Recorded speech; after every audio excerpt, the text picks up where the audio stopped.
Okay, hi everybody. Welcome and thanks so much for coming. We have a chat talk here with three very wise young ladies. And I've known all of them for quite a while. We're all artists and we've all worked together in different capacities. So it's going to be a pleasure for me to listen and see them as well. Some great storytellers. All have different positions in academia and outside, different leadership positions, and just some really great knowledge and experiences to share around art, around human rights, around leadership, community, just great conversations. We had an opportunity to have dinner yesterday, and I got to listen to some stories that were inspiring and entertaining. And I hope you enjoy the stories and presentation today. There's some great artwork involved. All three of them are wonderful artists and probably better human beings, which is more important in my book. So I don't know who's going to start, but this is Future. And we have Helen on her right side and Rebecca on the closer side to me. And Future is never short of words, so I'm going to turn it over to her now. Okay, can you hear this? Oh, yay. Perfect. So the three best lessons I've ever learned about leadership are: get out of your office. Yeah, I mean it, mentally, physically, leave your office. Second one is to listen. And the third one is to get out of the way. Those are my rules on leadership. I learned this in the little town of Junction, Texas. When I say little, I mean 2,500 people. And Texas Tech University, where I used to work, has a campus there. It's next to 400 acres next to the Llano River. You're not from Texas, but it's in the center part of Texas, which we call the Hill Country. Now, this used to be an Army camp, and then it was a football training camp. If any of you heard of Bear Bryant in Alabama, that's where he trained. And so there are dorms there, and there's a cafeteria. And when we would be there in the summer for Masters of Art Education students, Lily helped me remember this, breakfast was from 7:30 to 8, and 8 o'clock they closed those doors. And then lunch was from noon to noon 30, and dinner was from 5:30 to 6. And trust me, you wanted to be there, because they were great cooks, but they were mean. And so when I was first hired tenure track, before I'd even taught a day, the director pulled me aside and he said, "The Masters of Art Education program is a mess. I want you to fix it. Next summer you're going down to Junction and just fix it." Okay. Now I'd never been there. I have a Master's of Fine Arts. I had no clue what he was talking about. So I spent a year trying to figure it out, looking it out. I show up in Junction, I teach my seminar class, I make sure I have an appointment with every student. I mean, I'm doing what I'm supposed to do, what a real leader does, you know. I would eat dinner and then go up to my room. The students stayed in dorms, but faculty got single rooms with their own bathrooms. Think Motel 6, don't think anything fancy, trust me. And about the third night there, I hear a knock on my door, and it's a woman named Amanda Hancock, who's not a shy person. And I said, "Come in, do you have a problem?" She said, "Don't you like us?" And I said, "What?" She said, "We never come down to the pool, you never eat with us, do you not like us?" And I said, "No, I thought I wasn't invited. I thought you all were together." She said, "No, come and eat with us, come and be with us at the pool." They had a little pool there. And so I went down to the pool, and that's when I learned to listen. Because it's one thing if I'm sitting there with a piece of paper checking off your degree plan. It's a whole nother thing if you're talking with your friends and a beer might be involved, you know. And so I went back to campus and I thought, okay, the degree plan makes no sense. I was in charge and it made no sense. It was written, it was 20 years old how it was written, nobody could follow it. So that's why it was a mess, because nobody knew where they were or what they were supposed to do. Well, that's an easy fix. You just change it and make it logical. I'm a military brat, making it logical is very, very easy. But the other thing was, they had to do a presentation at the end of their show or project or thesis. They had to do it in Lubbock. Now Lubbock's way up in the panhandle. Most of the students were from Houston and Dallas and Austin. And I thought, why don't we do it in Junction, where all their friends are, and people can come. If when you get ready to graduate, you want your friends around you, right? So the next summer, we were gonna have our first presentation. Now the secret to this, and this is really where I learned everything. Dana Miller contacted me, she'd been there that first summer with me. And I have to backtrack, this program has been going on 47 years. It's not like I was inventing a program. But it was started by art educators with the idea that you would take a little bit of art to learn techniques to take back to the classroom.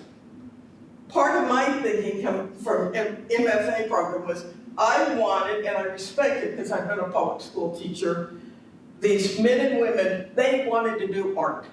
They didn't need to do lesson plans, and they didn't need to do ticky-tacky little pieces of art.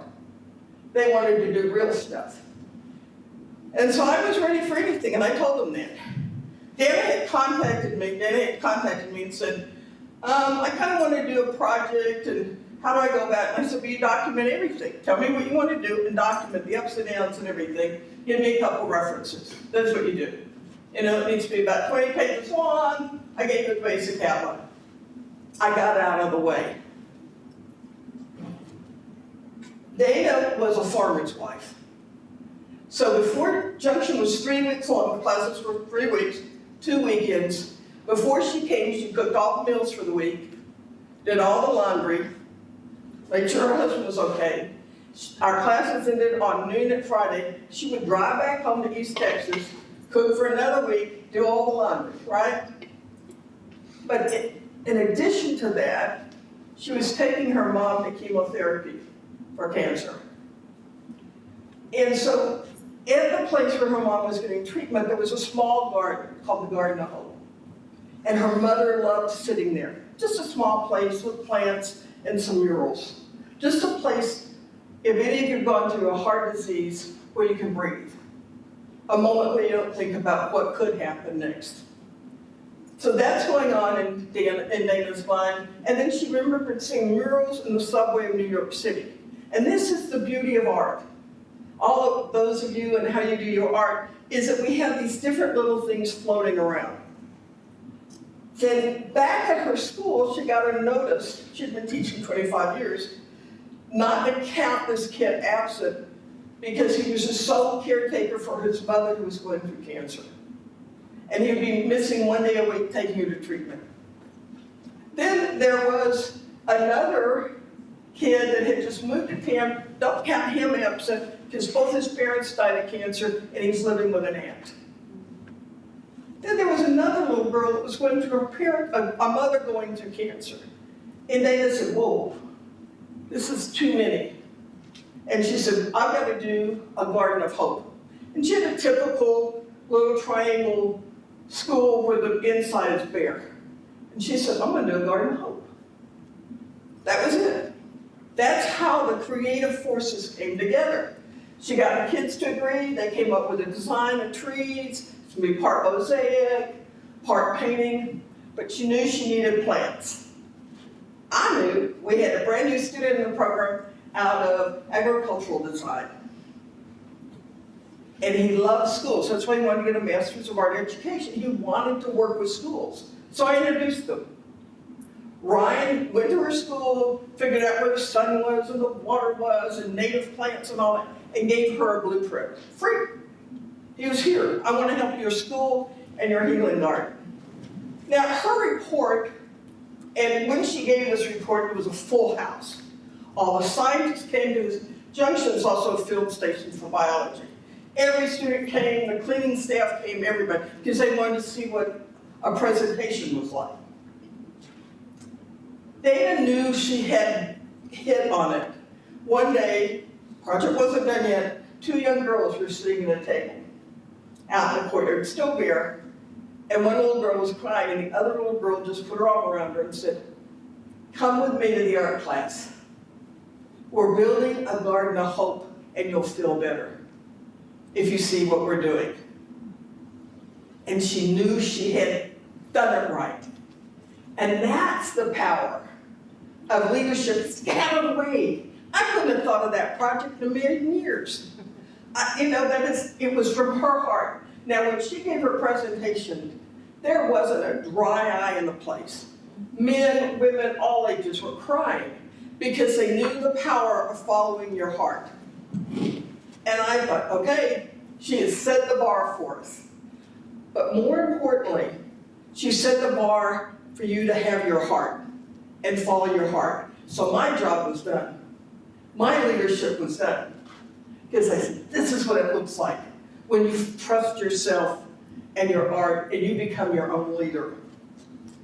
Now, at the same time, I ran the program for 10 years. I'm going to give you 2 leadership warnings. Above you, there's always someone above you. There's a director, there's a dean, there's a provost, there's somebody, and they change jobs.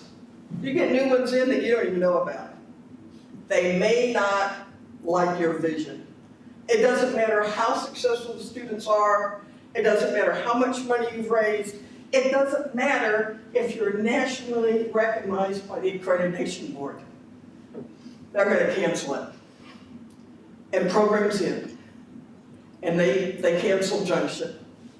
So the other warning is, I don't think they could have gotten away with that, but you're going to have colleagues or co-workers who aren't going to support you because they don't like change. When you have that passion and you want to be that type of leader, just be aware that not everybody is going to be on board because they're committed to their way of doing things. And my colleagues were so upset that students cried at their presentations and the faculty cried. They were like, that's just unprofessional. We can't have that. We can't have people crying. And of course, my response was, well, they'll come. They'll come, because we're going to cry, because these men and women do amazing stuff. And my last bit of advice is that I believe, the true role of leadership is when you pass it on. I don't own it. I pass it on. And the proof of the pudding for me is Lily, who's here also, right here, giving presentations. She's one of my students. Mine. But now she's a leader. And that's a proof that the program worked. Because it wasn't just go back and do lesson plans. It was about find your heart and do your work. So that's my take on leadership. Now we've got Helen.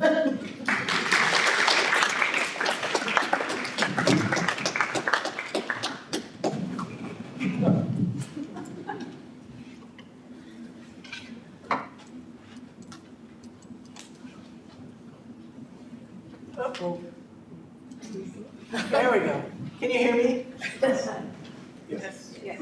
It's pronounced Klebesadel, just in case you were wondering. When I was asked to do this talk, I got to thinking a lot about what it meant to be a leader and an artist and how things played out in my own life, especially as a result of my education and the opportunities that I had along the way.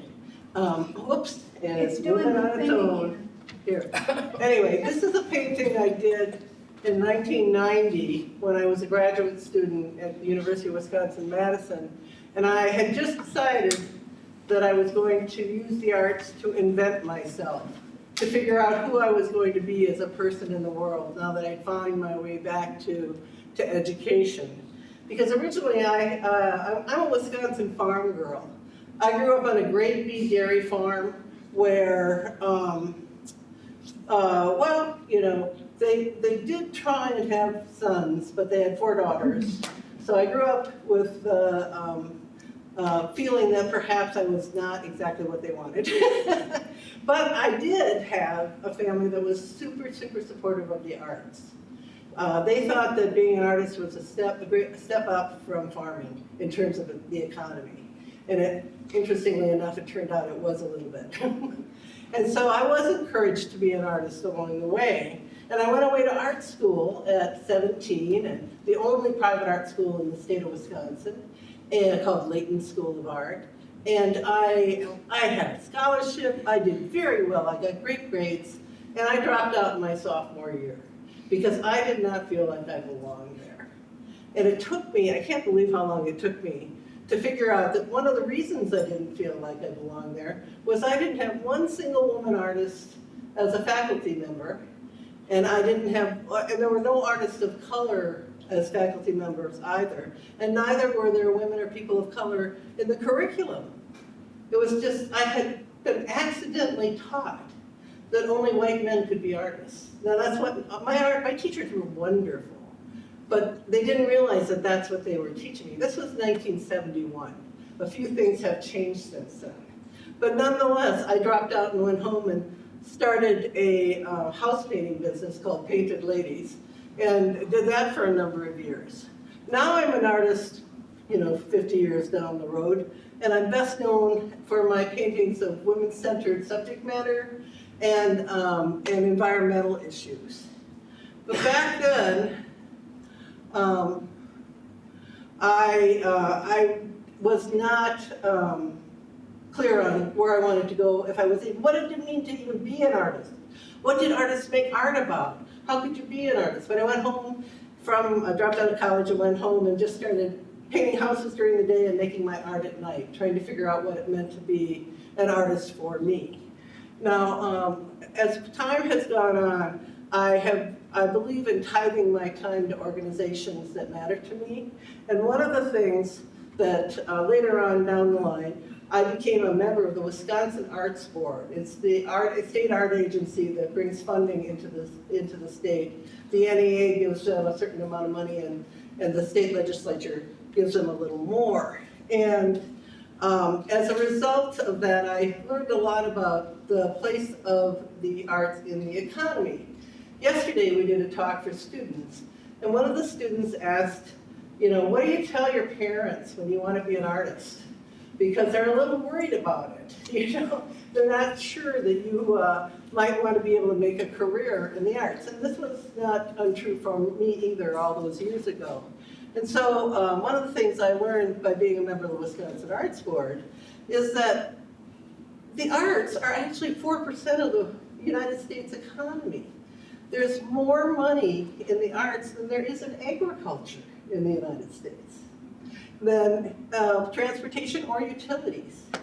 It's a viable career path for anybody who wants it. It's broad, of course, it's all the arts, and you all being in California know about the movie industries, but it contributes $1 trillion. And there are over 5 million people that are working in the arts. So when your parents say, is there a job in the arts? Yes, there's 5 million of them. The NEA is our national funding source, and I also wanted to put this up here to remind us that this is one of the places that our taxes go, which is kind of an issue right now in the world. And so the NEA gets $2 million and they distribute it amongst all 50 states based on the number of people that are in the states. And then each state has a state art board, and that their legislature may contribute to that. It turns out that Minnesota is #1 of all the states that gives $9 per person for support for the arts. In Minnesota, and Hawaii's right behind them at $7.20. Wisconsin is 49th in regard to public funding for the arts. So I live in the state that, except for Georgia, gives the worst funding for the arts. And nonetheless, I have experienced incredible support in the arts. I just wanted to say that California is 17th. Mississippi is 10th in terms of public funding for the arts. So, you can advocate for more. The arts are 3% of our economy, 11 billion people in our state, and there's over 90,000 art workers in Wisconsin, the state with the worst funding. Here in California, it's 8% of the economy. And you have $262 billion in your economy that is a result of the arts. And you have over 750,000 art workers. So I'm just saying, big picture. But on little picture. This is, as a result of my time working in Wisconsin, making my home there, my advocacy, making my art there, I was a member of the Wisconsin Arts Board for 8 years. And last year, they celebrated their 50th anniversary. And because they celebrated their 50th anniversary, they honored 50 artists from around the state in recognition of that anniversary. And I was honored to be one of them. And they asked me, what kind of difference had art support and the Wisconsin Arts Board made, what kind of difference had it made in my life? And it really got me thinking. I mean, I am a farm girl. I dropped out of college.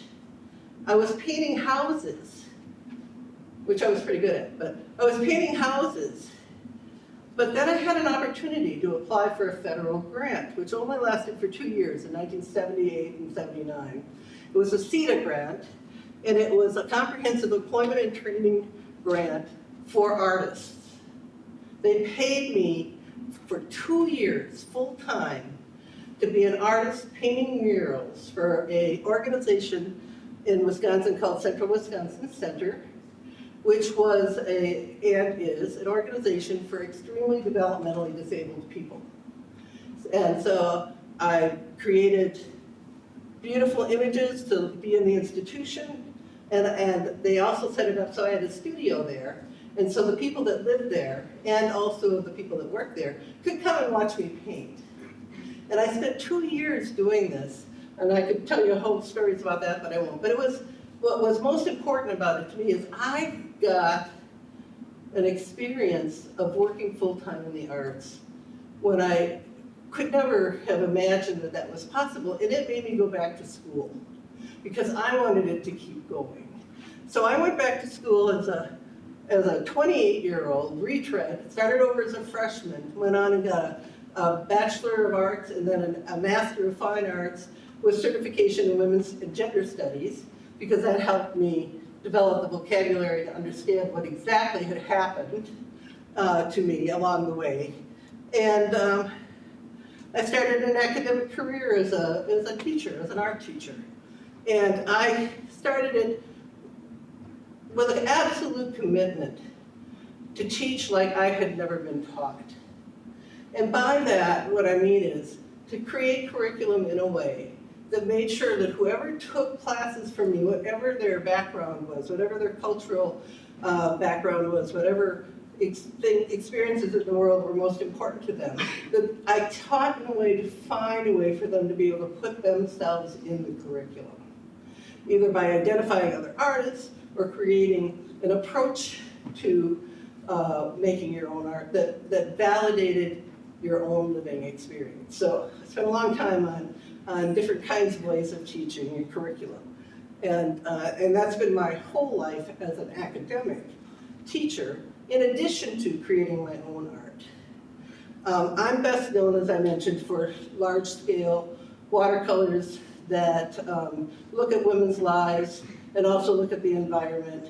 And because I was raised rural, all the artists I knew were fiber artists and the woodworkers and wonderful, wonderful artists in terms of thread and needle. But I don't do that. So I decided to paint a series that would celebrate my grandmother's and my mother's. Now it's moving on its own again.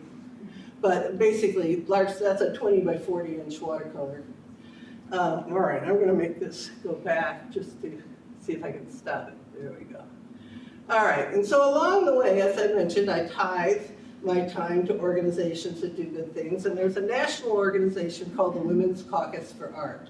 It was created in the 1972 as a caucus of the College Art Association, which is the national organization of artists and art historians. And at that time, in the 70s, there was not a good representation of women, either in education, as I experienced myself, or in art history or studio art. So I eventually, because of my advocacy in these roles, ended up somehow by accident as the national president of the organization.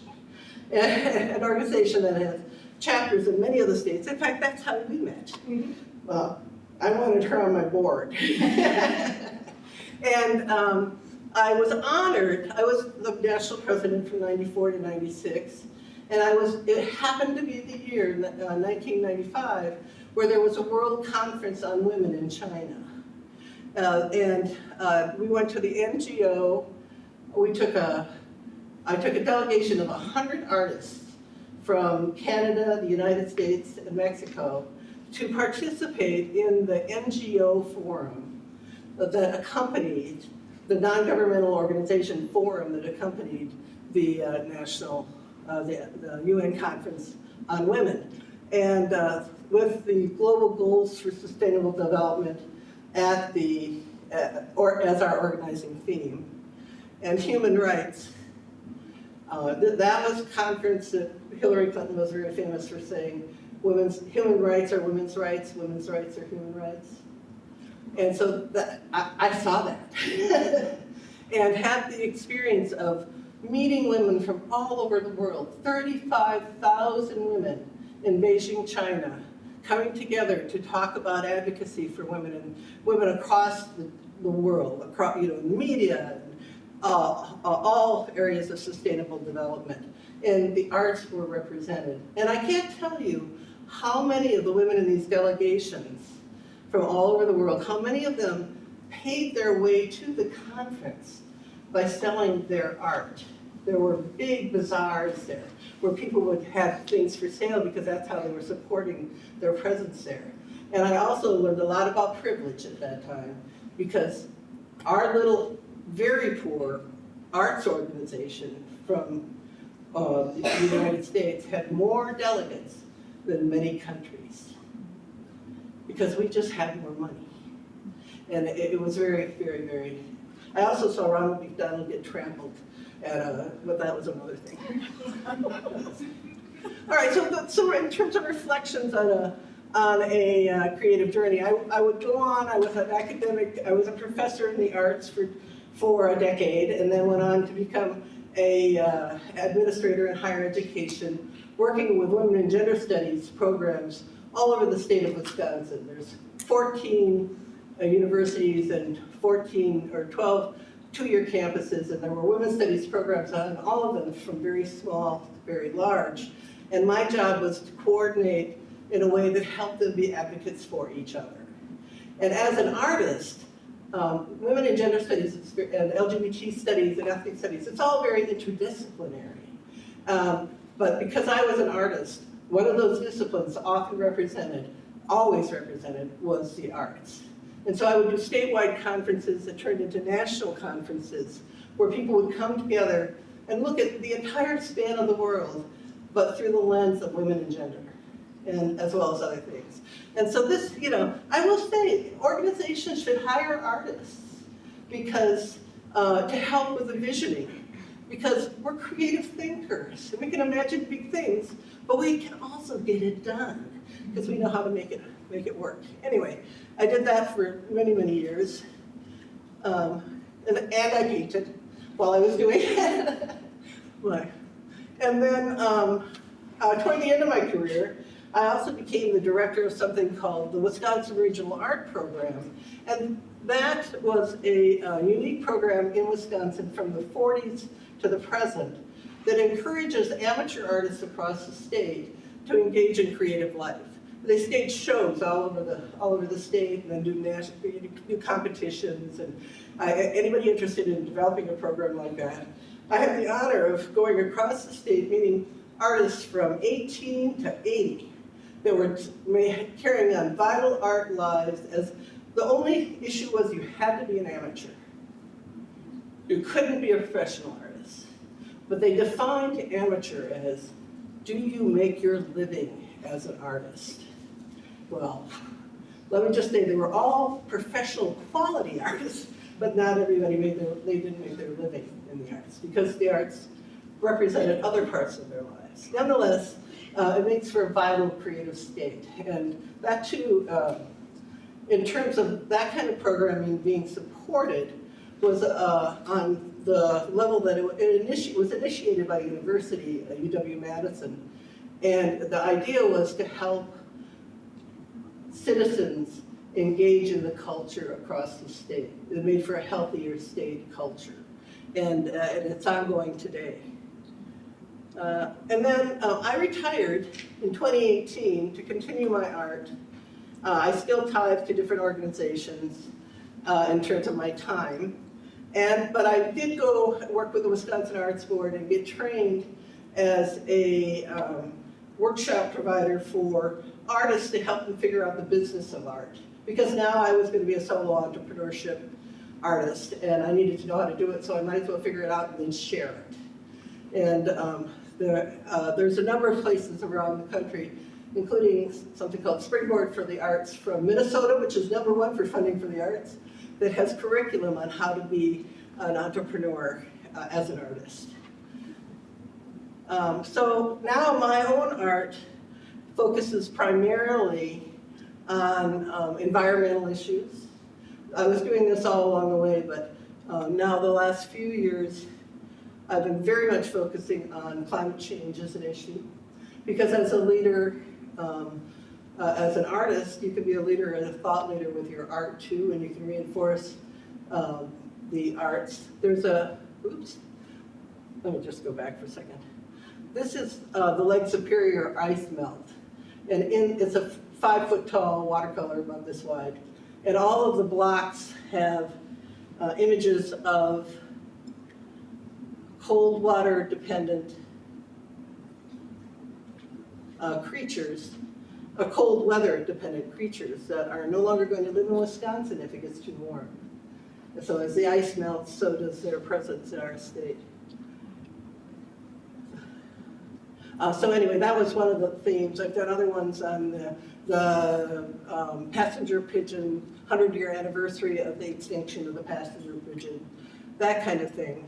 But most recently, I've been doing collaborative projects, including The Flowers Are Burning, which I've been doing since about 2015 with another artist named Mary Kay Newman, where we do large-scale watercolor paintings about environmental issues, climate change, with the theme of what do you love that you want to see survive?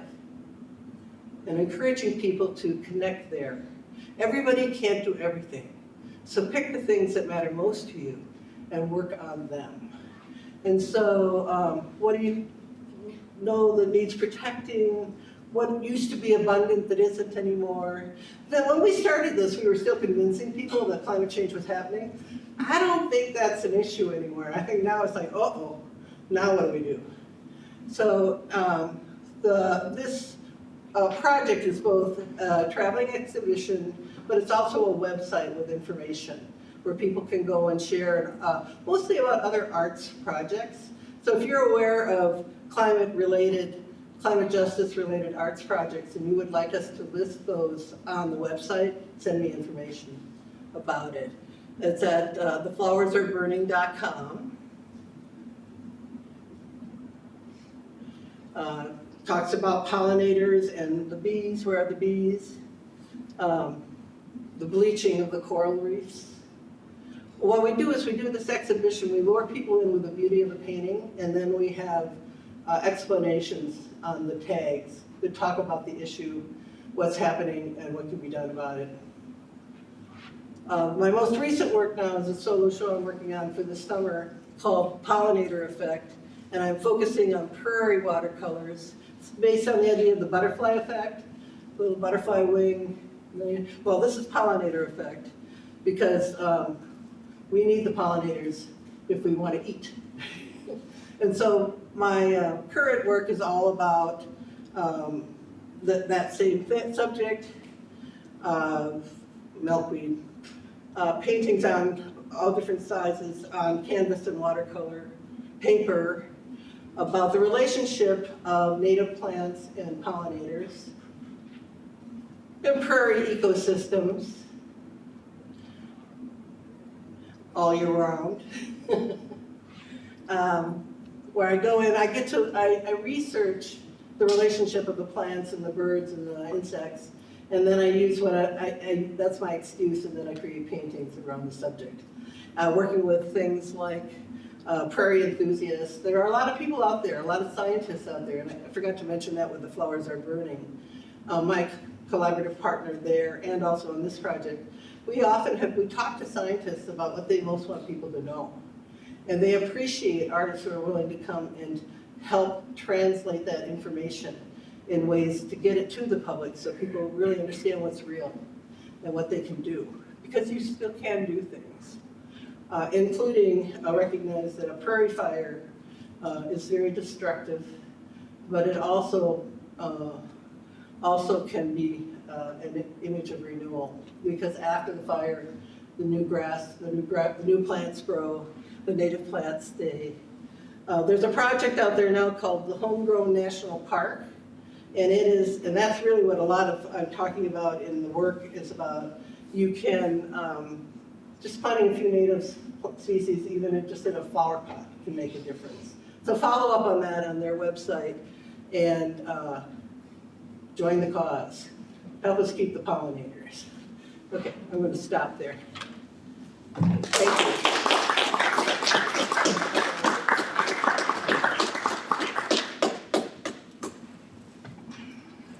I like the Roman chairs. Oh, I'm going to be in her way now. I'll come in your way. Yeah. Do you want to do this? Yeah.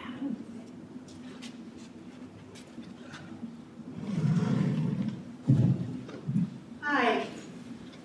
I want to add my thanks to all of you for coming out this evening to hear us talk about our art and its relationship to some of the other aspects of our lives or some of the things that we've learned along the way.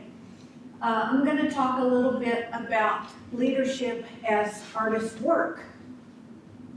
And I started out, I knew I wanted to be an artist from the time I was a little kid, but like Helen mentioned and some others mentioned, you know, one of the first questions I got from my family was, okay, but how are you going to live? Actually, it wasn't quite like that, because when I was growing up, which is, I mean, I started college in 1970, the agenda was not how are you going to get a job, but what are you going to do when your husband dies and then you have to have a job? That was seriously the attitude, so be glad you were born more recently. And but anyway, the idea was you have to find a way to make a living, and probably the arts are not going to be the way you do it. And so the takeaways that I'd love for you to have from what I want to talk about this evening include the fact that, as Helen said, yes, you can make a living in the arts. There are lots of things that you can do that are either as an artist doing an artistic practice or in an arts-related field. And I think those opportunities are actually increasing these days as opposed to diminishing in any way. We're incredibly dependent on the arts in a variety of forms in the world today, so I think the opportunities are very significant. I also want you to realize that even if you end up doing something else, you can still be an artist. And my life is certainly evidence of that. I joke with people about, I didn't have my first full-time job until I was in my 40s. I think late 30s or early 40s, something like that. I was raising kids and I was doing pretty much everything that it's legal to do to make a living in order to support my art habit. And that included a wide variety of things, everything from tending bar and waiting tables to teaching kindergarten and being an EMT and a ski patrol. And oh boy, the list is way longer than that. But anyway, at some point, I had the amazing opportunity to go and teach as an adjunct professor, part-time professor at the local community college in Houston, where I live, at Lone Star College in Kingwood. So I got to start teaching art to grown-ups for the first time. And outside of grad school, it was the first time I'd gotten to teach art, to teach studio art and art history. And I loved it. It was wonderful. It was a wonderful start to my career in academia. And after about 5 years of teaching, I was asked to, I competed for a job as the dean over the division that included fine arts, music, theater, and so forth, as well as languages, math, and English, and a bunch of other things too. And ended up in administration from that point forward. And from there became an academic VP, and I retired in January of 2024 from the presidency of another college in our system. So I often get asked, how in the world did an artist get in? How did you become a president and when you were really an artist? There's a lot of people who do not see that connection at all, who don't see the connection between the skill set that an artist develops and the kind of leadership that is needed to do a good job at academic administration or in educational leadership. So I want to talk to you a little bit about the skills. How many of you in here are art students? One, yay! So if you're not an art student, maybe the skill sets that I'm going to talk about and the things that I'm going to talk about are not completely relevant to you and your personal development, but one of these days you're going to be working with people, or maybe you'll even be hiring people. And I want you to know what kind of skills artists bring to the table and how we get to the point where we're really great contributors outside of the arts as well as within the arts. So the first thing I'm going to talk about, wow, it's moving by itself. Moves on itself, yeah. Okay, never mind. How do you make it not do that? Oh, there's the first one. Okay. Now we'll go to this. Maybe.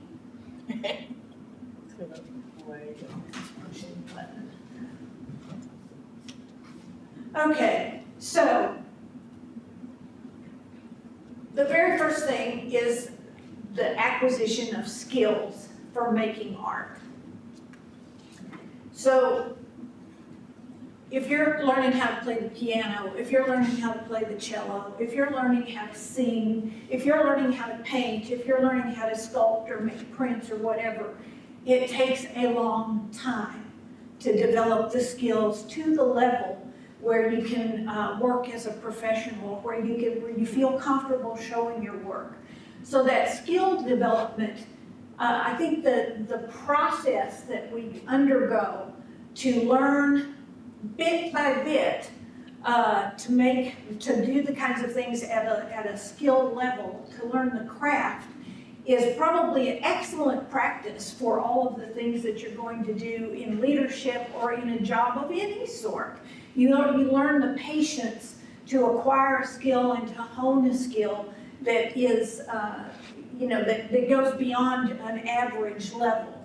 So that the first thing I always like to remind people of is that the skills acquisition for becoming an artist in any form of art is a long process, and it's a process that requires a lot of commitment and a lot of character, I think, to keep it going.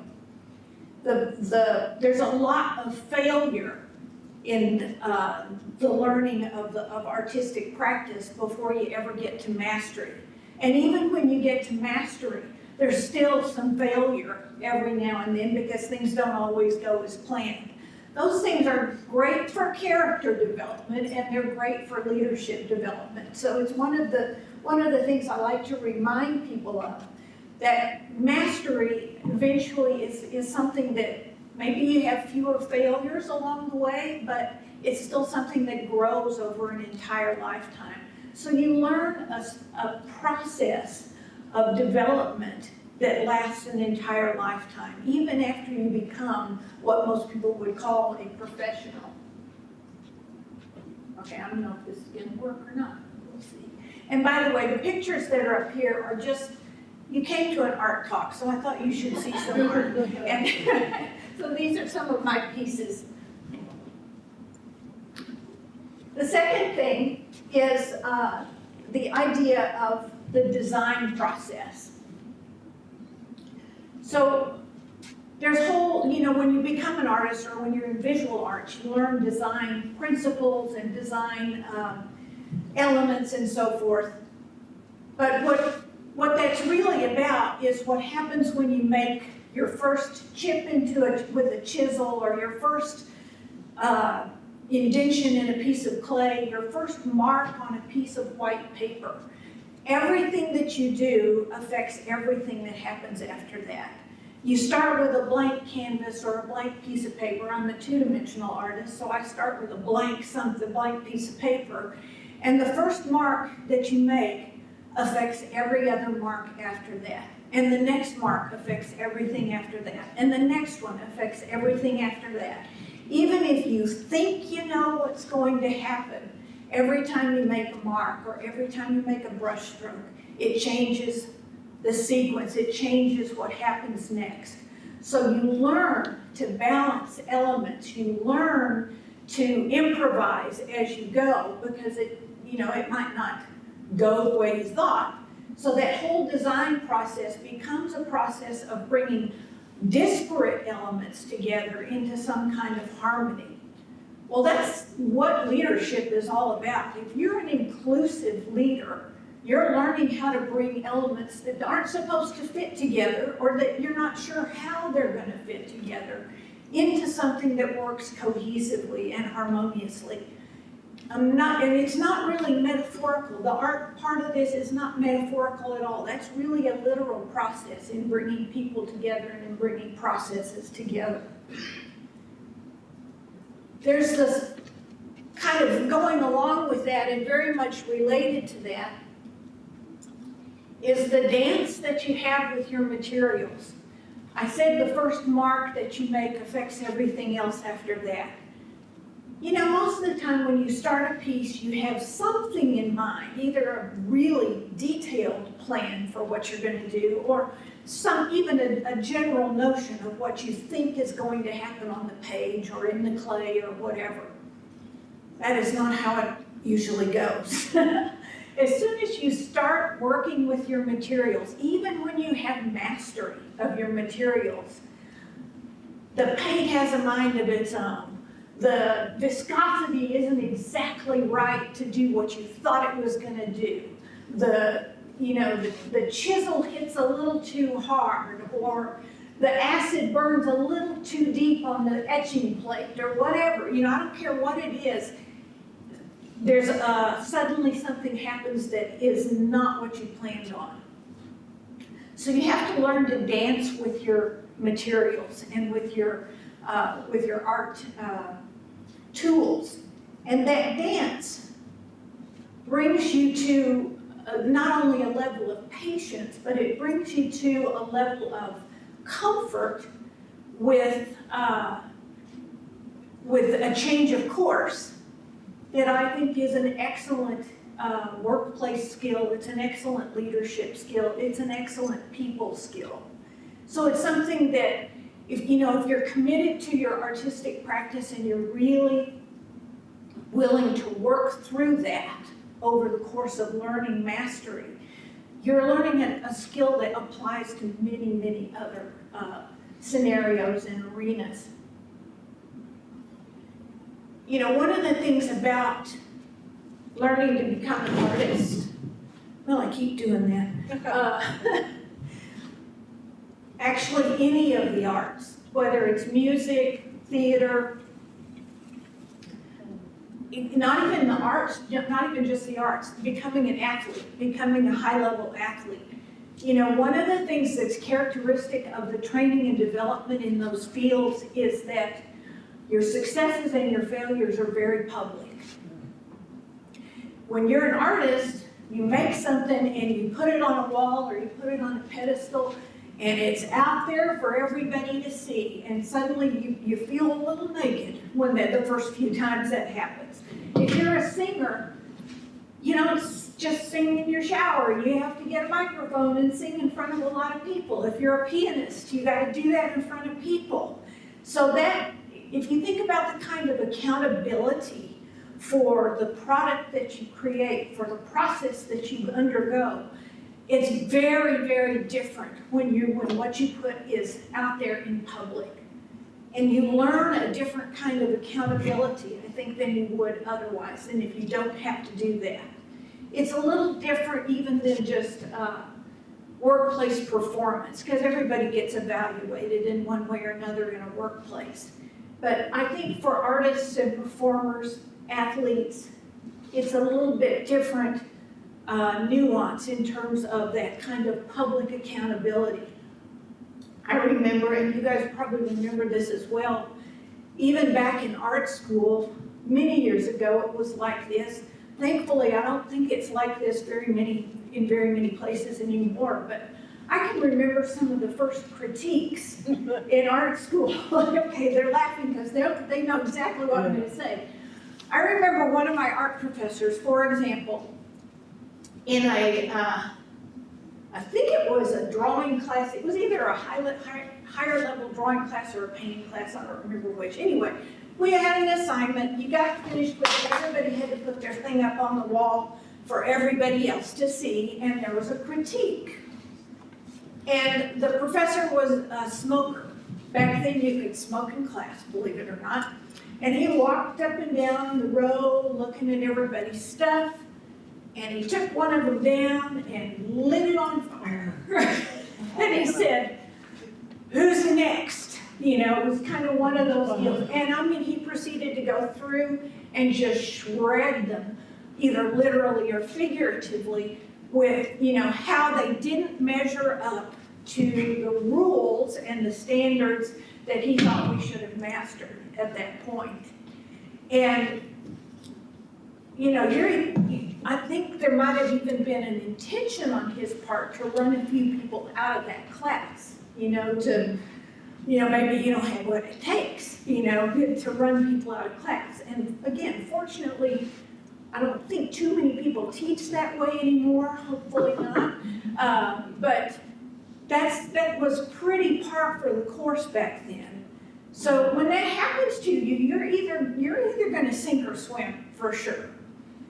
But even if you did not have the misfortune to go through a process like that, at some point along the way, as an artist doing any sort of practice, you will put yourself out there in public, and people are either going to love you or they're going to be indifferent to you, which is almost as bad as if they don't like you.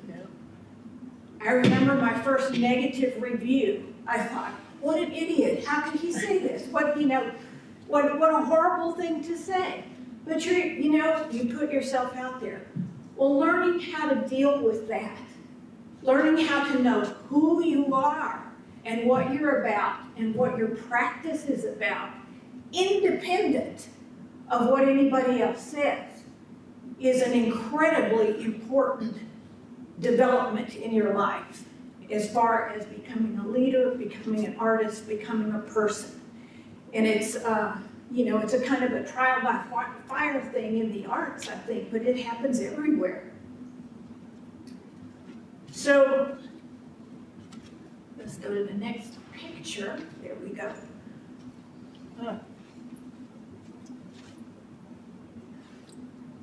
One of the things that I think is related to the idea of, things don't always go exactly as you plan with your materials and so forth, is the idea that, to me, I think as a leader and as an artist, it's really, really important to be willing to go into your journey without a map, to go into your process without a map, to be willing to know to be willing not to know what to do next all the time.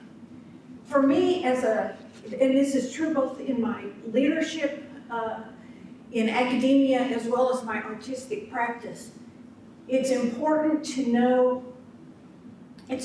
be comfortable with not knowing where you're going to go next, or not knowing what is going to happen next, and to be comfortable with that. to learn not only the improvisational tools you need to be able to navigate that kind of situation, but to learn to understand that it's the difference between approaching art and life from a position of exploration and wonder, or a position of formula, or through a series of formulas, through a set of rules, through a set of formulas. There's plenty of artists out there cranking out the same things over and over and over again because they figured out how to do it, and when they face that white canvas, that empty white canvas, they don't have to worry about what happens next. Because if you are working by a formula, or if you think you can solve every problem with a set of rules, you're not, first of all, you're not open to the real possibilities that can open up for you, and you're not giving people the license to be who they can be if you're a leader of people. So it's that comfort with, I can't see the road in front of me, is really important, I think, both for the arts and in leadership. Yeah. We need questions. Okay. Got it. It's the last slide. I'll say, the other thing that personally has been important to me is the incorporation of a contemplative practice in my life. It's what's helped me center myself and get comfortable with not knowing where I'm going about half the time, or what's going to happen next about half the time. But I'll say that the final thing in terms of the parallel between being an artist and being a leader is that you have to learn to go without your ego, to let your ego be set aside and to simply think of what you're doing as an offering. You're putting that artwork, it's like you're tithing, you're putting that thing out in the world without any expectation of what's going to happen with it. It's just an offering. It's just a gift. And it's not that you're so important, you're giving this thing out here and God's gift or whatever. It's because you can. It's because you have the capacity to share what you have. And that to me is at the fundamental of both leadership and artistic practice. So we want to open up the floor for questions about anything. Well, maybe not anything, but mostly anything, because we have a few minutes for you all to ask questions.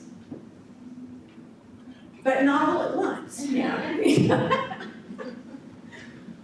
Any questions? Yes, way back in the back. Do you have a particular artist of any genre that inspires you? Yeah, you guys want to? Oh, wait, I'll turn them around, Mike. I want to meet the director of Circus Soleil. Yes. I mean, honestly, I want to meet, have dinner with that person. Who thought of that?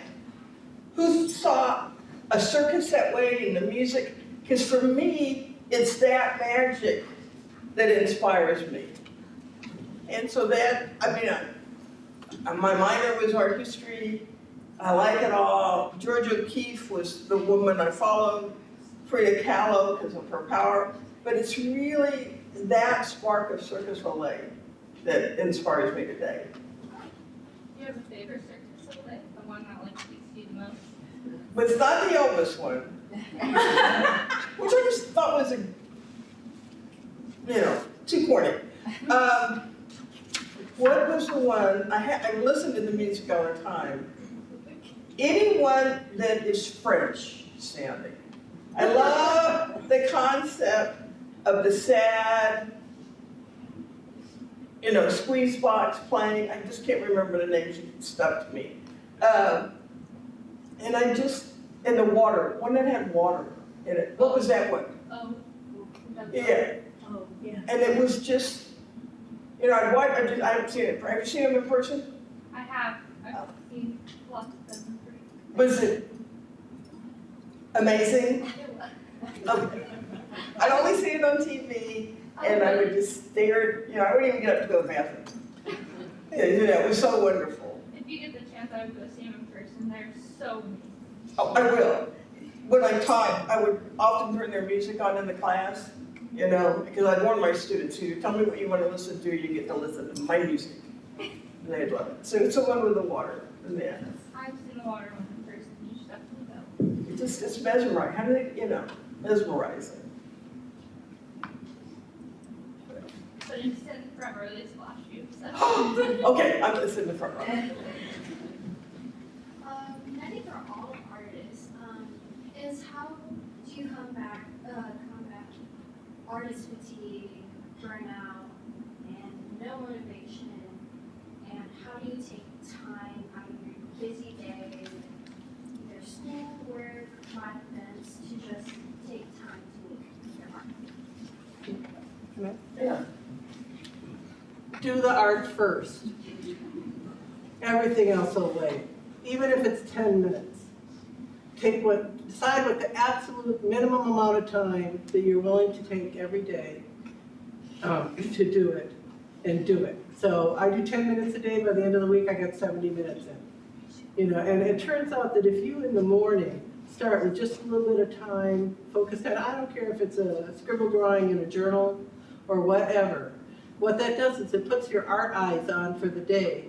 And everything we see is through the lens of an artist. All of a sudden the light hits a leaf and you're there, and the likelihood that you'll come back and start working at night because you've been having that experience all day will keep going.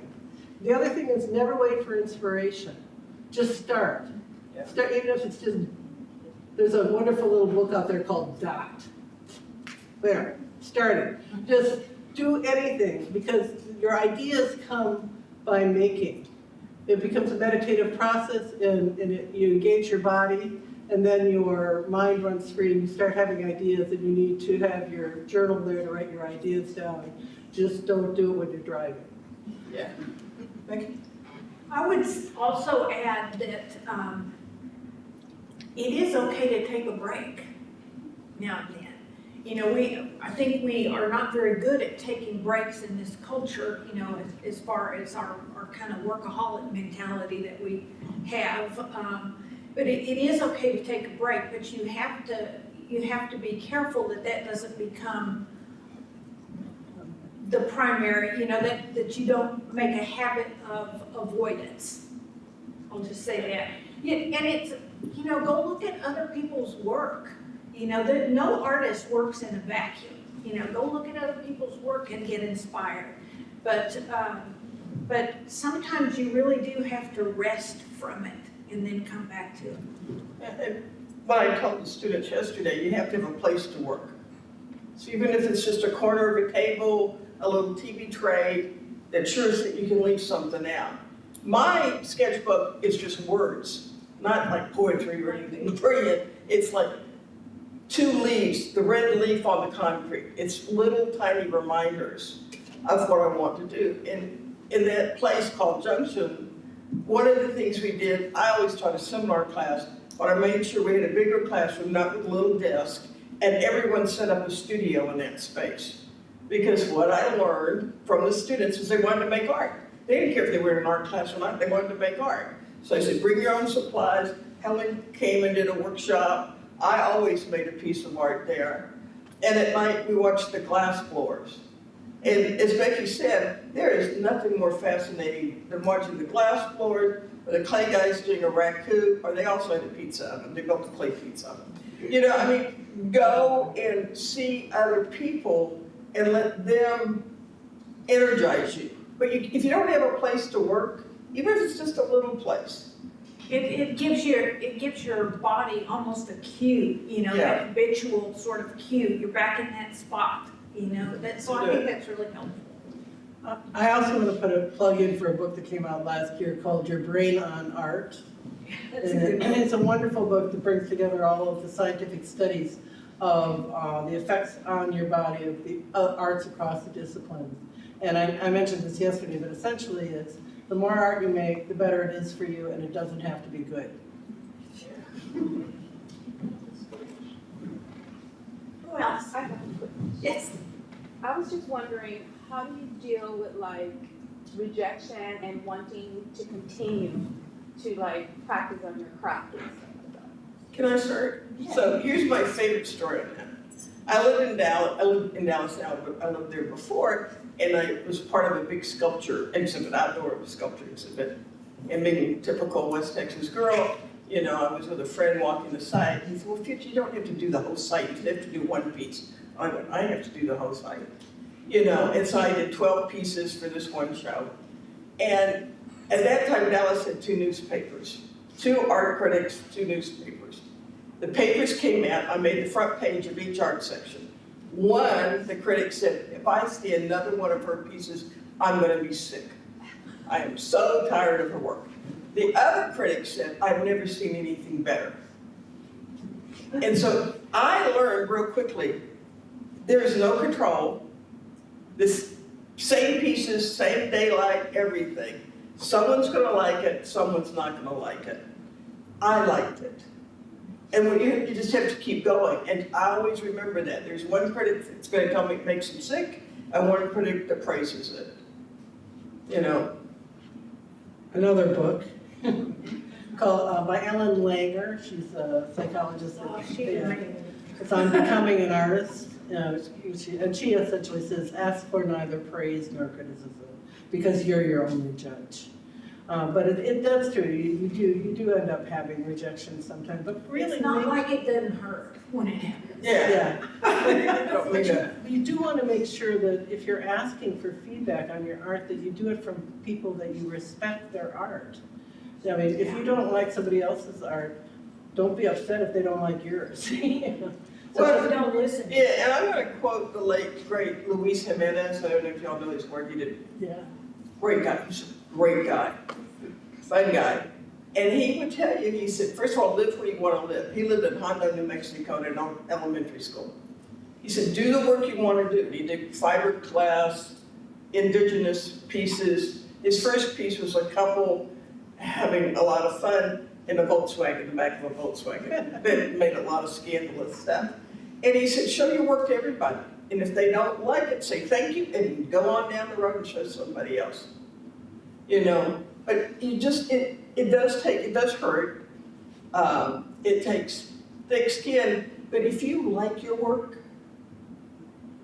I mean, that's what I learned. I mean, I learned from the students. If they like their work, that's what was important. And Helen taught me that the criticism should be not that criticism that Becky talked about with Paul Hanna. It wasn't Paul Hanna, it was a real critic. He was terrible. In Dallas newspaper. Yeah. It was to say, the questions that you should be asked. What impressed you? Like you did the art and I'm looking at your art. What impressed you? What are you carrying away with you? What What are you trying to do? are you trying to do? Because then you own the piece. I might be looking at your piece just for the color, but you care about the design. You see? So if we're not even talking the same thing, but the last question is, do you want feedback from me? How many times have you been able, I mean, does a professor come to you and go, are you ready for feedback? Because you might be so raw from making this piece, you can't hear feedback. You just want to know, or you might be, my blue is muddy. How do I take care of the blue? You don't care that the design's off, that the lines are crooked. How do I change the blue? And I learned that from Helen, and I've used it in the classroom. It changes everything. Everything. Oh, we had you. Oh, Miss Helen, can we hear about Ronald McDonald getting conflict? It was a coffee shop in Wairo, China, where there was I guess they were using Ronald McDonald coffee or something, but the women just trampled them in the mud because it was an imperialist symbol. But we still drank the coffee. I just want to say one other thing about rejection. There's a show I've been applying for every 3 years. Yeah, I get rejected every year, every time. It's an exhibition, statewide exhibition of Wisconsin artists. And I just happen to live in a community that has a lot of artists in it, so it makes it even, anyway. I just refuse to censor myself for them. I'm just gonna keep putting it up there and they have to just keep rejecting it, because I'm just not gonna let them stop me. You'll Yeah. wear them down. don't I'll you? wear them, or they'll die off and there'll be some new, but you just keep going anyway. It's just like, oh yeah, watch. So, Thank you. Anybody Any other else? questions? How do you think like doing art and stuff can like make you more confident and like kind of like relate it back to like being a leader and like being confident and leader and how those two things like connect? I'll tell you. One of the things is that as you develop an idea and start creating art, is you have to make some decisions about what you think. You actually have to have an opinion. And you can't, if you're really making your own authentic art, you're not just repeating somebody else's ideas. So you start to actually ask yourself, what do I think? What do I believe? What am I trying to do? And once you start doing that, you start moving in a particular direction, and it's a direction that you've defined. It hasn't been defined for you by somebody else. And that by itself helps you become a fuller, more whole human being. And then the rest of it's practice. And for me, art was my safe place. I grew up in a military home, but my mom was a practicing alcoholic. She did it really well. And so art was a place I retreated to. And by having that safe place, it allowed me to do other things, to be a class officer, a cheerleader, because I had to have a place that I could escape the madness of my home. And it's always been art. And without that relief and safe place and place to explore different medium and different subject matter, I couldn't go out there and do other work, whatever it was. Teaching, curating a museum, any of that, because I had to have a safe place first. There's a terrific article, it's a really old article, but it's called Cézanne's Doubt. You've heard of the artist Cézanne, who was, he's part of the Western canon. He's in the Louvre, every museum, a dead white artist. But really amazing, very pioneering person. Till the day he died, he doubted the validity of his work. And the article is about how, artists sometimes, regardless of how remarkable their work is or how groundbreaking it is, sometimes don't have the capacity to see that themselves. Other people are the ones who say it,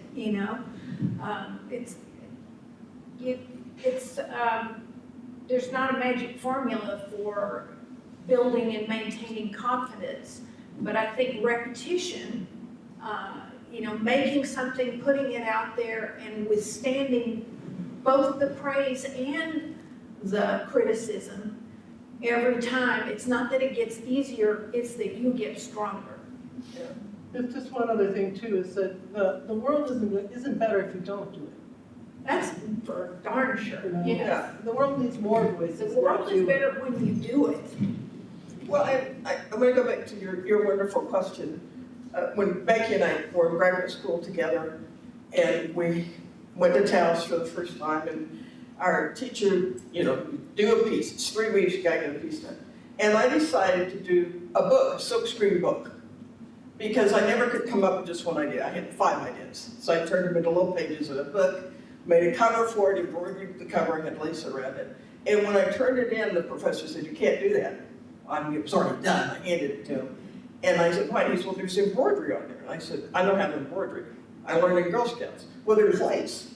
You can't wear it," because I always had on a flannel shirt and, a knife on my jeans and stuff. And I said, I have a collection of lace. "Well, you can't show it because it needs to be flattened on the wall. How will people look at it?" And I said, "They'll turn the pages." This is not a hard decision here. Well, I entered it in 13 shows. It got rejected from 12. It got in the 13th show, which was with the Smithsonian, and it traveled for 2 years. So that, Still there. yes, still there. And the best revenge is about 10 years later, I was in love and I was talking to someone taking printmaking. That same professor was requiring everyone to make a book. Honestly, I just cracked up. I went, but I knew I had to do a book, and I've done 25 books, and one of, books, now they're one-of-a-kind books, editions of books. Becky has, it's what my heart said I had to do. It was my story. And I couldn't let one fuddy-duddy professor stop that. I mean, he had to give me a grade because I'd done the work, but he never approved of it to my face. Well, until I got in the Smithsonian, then he took credit for it. We're maybe one more question? We're just almost out of time. Anybody? Great questions, y'all. Thank you. Thank you so much for being here. Yeah.